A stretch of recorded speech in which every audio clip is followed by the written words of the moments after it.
তটিনীর মা তটিনীকে বলছে, তোর এতটা আত্মমর্যাদা ছিল, তুই কোনো অপমান সহ্য করতে পারতিস না, সেই তুই আজকে এই বাড়িতে রয়ে গেলি। তটিনী বলছে, কেন মা, তুমি কি চাওনি আমি এই বিয়ে বাড়িতে থাকি? তখন তটিনীর মা বলছে যে সবাই যেটা বলছে সেটা কি সত্যি? তুই কি এনজিওতে জয়েন করেছিলি? তুই কর্ণ চ্যাটার্জিকে কীভাবে চিনলি? কিন্তু তটিনী তার মাকে এড়িয়ে লাট্টু পিকোকে নিয়ে স্কুলে বেরিয়ে পড়ে। তখন কর্ণ চ্যাটার্জি ফোন করে তটিনীর মাকে আর বলে যে ওই গুড মর্নিং বলতে ফোন করেছিলাম। তখন তটিনীর মা বলছে যে আপনি তটিনীর ফোনে কেন ফোন করলেন না? কর্ণ চ্যাটার্জি তখন বলছে যে তটিনী গাঙ্গুলি, তোমার বিজিত লাহিড়ির উপর এত ইন্টারেস্ট কেন?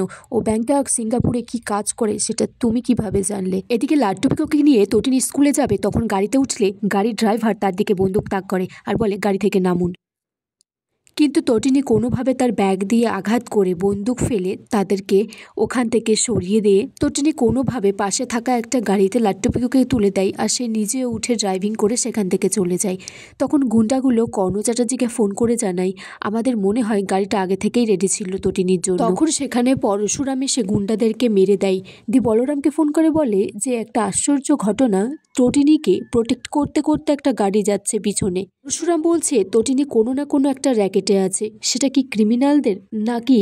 পরশুরাম তটিনীকে ফোন করে বলছে যে তুমি কোথায় আছো? তটিনী বলছেই তো স্কুলের দিকেই যাচ্ছি। পরশুরাম বলছে কোনো সমস্যা হয়নি তো?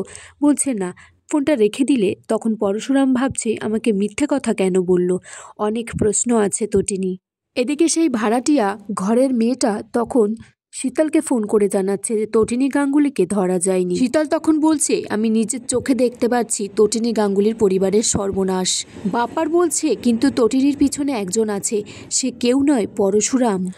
কর্ণ চ্যাটার্জি লাট্টু পিকোর স্কুলে এসে তটিনীকে বলছে তোমাকে আমি ছাড়বো না, তুমি কে আমি ঠিক খুঁজে বার করব।